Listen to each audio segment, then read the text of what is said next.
Hello there. Today I wanted to take a look at our white Saumur. So we have a wine here made from Chenin Blanc. This is Château de Montgueret Saumur Blanc 2021. So the chateau here is quite a large estate. I've seen 120 or 130 hectares quoted as the vineyard size. Possibly it's one of these things where the total estate is 130 hectares and there are 120 hectares planted, but I'm not sure of that. Anyway, a substantial size estate. And it's described as sitting at the heart of the Haut-Layon region. I've also seen it described as being in the midst of the Angers-Cholet-Saumur triangle. So take your pick as to how you want to define that. The estate sits in the Nueil-sur-Layon commune, and its vineyards cover 4 different communes in the southern Saumurois region. The wines they make are predominantly AOC wines, so these include Saumur, where they make red, white and sparkling wines, Anjou, where they can make reds, they can make rosés and Cabernet d'Anjou, Coteaux de Layon, where they make sweet wines, and they also make sparkling wines under the Cremant de Loire designation as well. So quite a diverse range. The chateau itself was built in 1860, and it was built in the site of a park where there were already century-old cellars, so it's a historic centre for the production of wines. The estate is very picturesque and is described as a combination of brick, tuffeau and slate, so it's a quite particular looking building.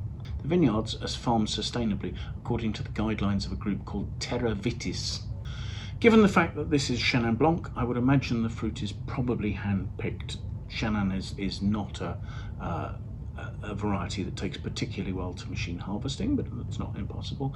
I have no details whatsoever about the winemaking. There is a suggestion that the wine may receive a little cool pre-fermentation soak, but I have nothing more than that. I should imagine it's temperature controlled in stainless steel tanks. Certainly they'll block malolactic conversion from happening just to preserve the freshness of the wine. So yeah, I'm assuming a cool temperature fermentation in stainless steel. Given the wine's price point, which is not particularly high, I'm not expecting there to be any oak aging whatsoever. So let's have a look at the wine, shall we? The colour is a vibrant mid-yellow, perhaps with a slight greenish touch, but not substantially so. The alcohol is at 12%, but there are still some tears mixing themselves to the glass as I swirl it. They're not substantial, but they are certainly there. So let's see what we make of the aroma, shall we? And that's a very typically Chenin note.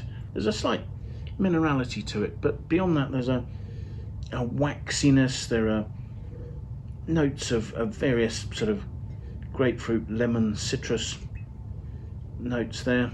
There's a sort of an appliness, perhaps a bit of pear. But yes, as I say, these sort of waxy, slightly lanolin notes are overlaying the fruit there. So let's have a taste, shall we?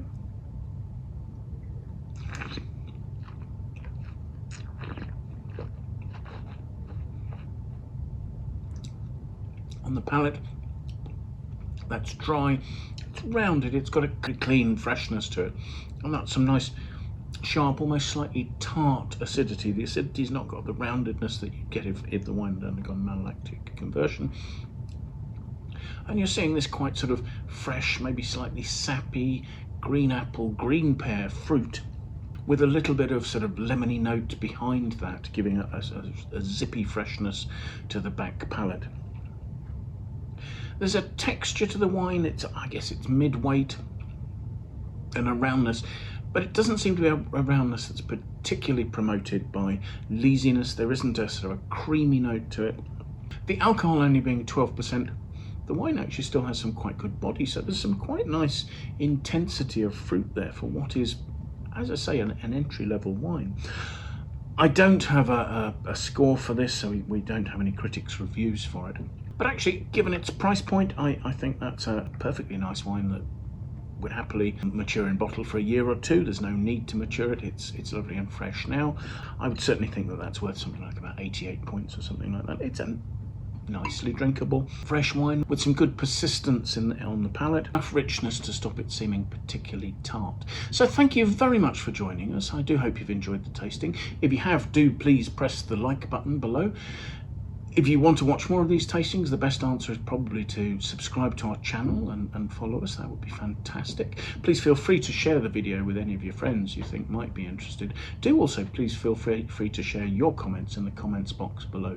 We'd be genuinely interested in what you have to say about the wines, the tastings we're doing, or anything else that relates to this. I'll leave a link in the comments below so that you can follow that to the Wine Searcher website, and there you'll be able to see pricing in your market, you'll be able to see availability, you'll be able to look and see any of the further notes we have on the wine and any other background detail that's available there. So thank you so much for joining us, and I do hope we'll see you at another tasting in the very near future. But bye for now.